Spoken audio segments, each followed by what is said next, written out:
क्या आपने कभी ऐसी किताब के बारे में सुना है जो बताती है कि मौत के बाद आत्मा की यात्रा कैसे होती है, जिसमें यमलोक के भयानक दृश्य और पुनर्जन्म के गहरे रहस्य छिपे हों? आज जानते हैं गरुड़ पुराण के कुछ ऐसे रहस्यमयी तथ्य जिन्हें सुनकर आपके रोंगटे खड़े हो जाएंगे।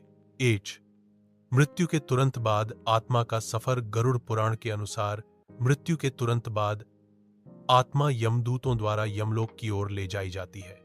यह यात्रा 48 दिनों तक चलती है, जिसे प्रेत यात्रा कहा जाता है। दोहड़ सपनों में संकेत कहा जाता है कि मरने वाले व्यक्ति को मृत्यु से पहले सपनों में संकेत मिलने लगते हैं। इन संकेतों में आग, काले कपड़े या किसी मृत पूर्वज का दिखना शामिल है। 3R 16 संस्कार। गरुड़ पुराण में जीवन के 16 संस्कारों के साथ मृत्यु संस्कार का भी विस्तार से वर्णन किया गया है।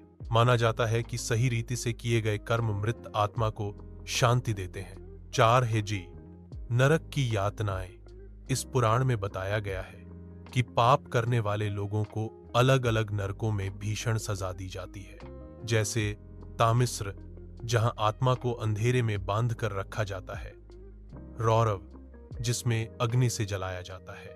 5 बीरह पुनर्जन्म का चक्र। गरुड़ पुराण में साफ कहा गया है मनुष्य के कर्म ही तय करते हैं कि अगला जन्म किस योनि में होगा।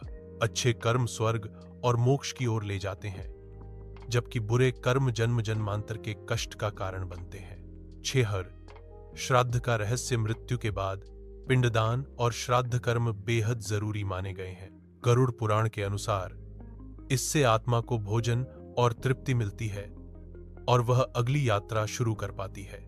कहा जाता है कि इसका अध्ययन बिना कारण करने से अनावश्यक भय उत्पन्न हो सकता है।